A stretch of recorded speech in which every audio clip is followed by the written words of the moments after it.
नमस्कार दोस्तों, mind buzz TV में आपको स्वागत करता हूं। लोग अक्सर मुझे पूछते रहते हैं कि सर यूलिप में करें या म्यूचुअल फंड में करें, कौन सा सही रहेगा, क्या रहेगा।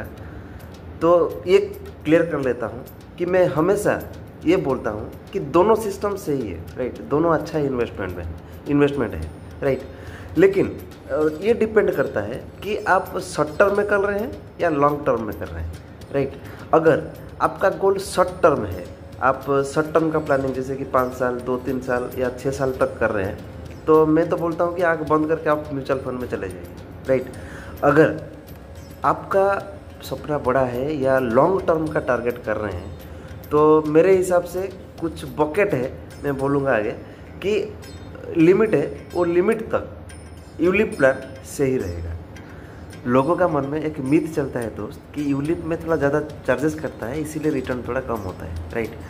तो ये सत्य है, मैं भी मानता हूँ कि यूलिप में थोड़ा ज़्यादा चार्जेस करता है। 5 टाइप का चार्जेस करता है, जैसे कि आपका मोर्टेलिटी चार्जेस हो गया, फंड एलोकेशन चार्जेस हो गया, एफएमसी हो गया, देन आपका जीएसटी हो गया, सब काटता है, ये मैं मानता हूँ। और आपका म्यूचुअल फंड में ओनली एक ही चार्जेस करता है, वो है FMC, fund management charges, right.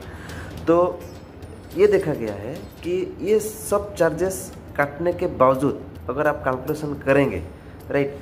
मैं एग्जाम्पल के हिसाब से समझाना चाहता हूँ कि अगर कोई आदमी 2.5 लाख करके 5 साल म्यूचुअल फंड में इन्वेस्ट कर रहा है, और एक बंदा 2.5 लाख करके यूलिप में इन्वेस्ट कर रहा है, मतलब टोटल इन्वेस्टमेंट हो गया 12.5 लाख म्यूचुअल फंड में भी और यूलिप फंड में भी 12.5 लाख। अगर 20 साल का कैलकुलेशन किया जाए, अगर सीएजीआर ग्रोथ दोनों में सेम रखा जाए 14%, इसमें भी 14%, तो ये देखा गया है कि म्यूचुअल फंड में जो मैच्योरिटी मिलेगा वो है 1 करोड़, और यूलिप में भी जो मैच्योरिटी मिलता है वो है 1 crore. There is actually no difference.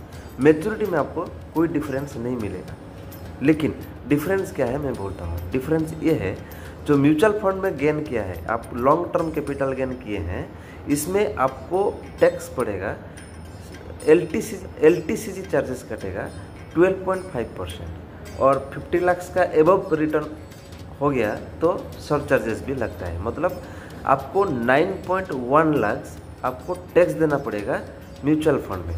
Where as ULIP में ये नहीं पड़ता है। 2.5 लाख का एग्जाम्पल इसीलिए दिया, अप टू 2.5 लाख तक प्रीमियम के ऊपर, एनुअलाइज प्रीमियम के ऊपर जितना भी रिटर्न आता है वो टैक्स फ्री रहता है अंडर सेक्शन 1010D के अंदर, राइट। ये IRDA का रूल है और गाइडलाइन है गवर्नमेंट का। तो 2.5 लाख तक आपको टैक्स फ्री मैच्योरिटी मिलता है। क्योंकि 2.5 लाख तक टैक्स फ्री मैच्योरिटी मिलता है, तो फाइनली दोस्त मेरा सजेशन ये रहेगा कि अप टू 2.5 लाख तक आप ज़रूर यूलिप में इन्वेस्ट कीजिए लॉन्ग टर्म गोल के लिए। अगर एक्सीड कर रहा है तो ऑफकोर्स म्यूचुअल फंड कीजिए, नो प्रॉब्लम। लेकिन कोई भी म्यूचुअल फंड हो या यूलिप फंड हो, फंड सिलेक्शन बहुत ज़रूरी होता है। कौन सा फंड में आप डाल रहे हैं ये बहुत मैटर करता है। अगर आप बोलेंगे कि कौन सा यूलिप या म्यूचुअल फंड अच्छा चल रहा है, तो मैं बोल सकता हूँ आप कमेंट कीजिए, मैं रिप्लाई ज़रूर करूँगा कौन सा फंड अभी अच्छा चल रहा है, और आप ज़रूर इसके बारे में जानकारी ले सकते हैं। तो thank you for watching, and मिलते हैं अगले वीडियो में एक न्यू फाइनेंशियल सोच के साथ। Thank you.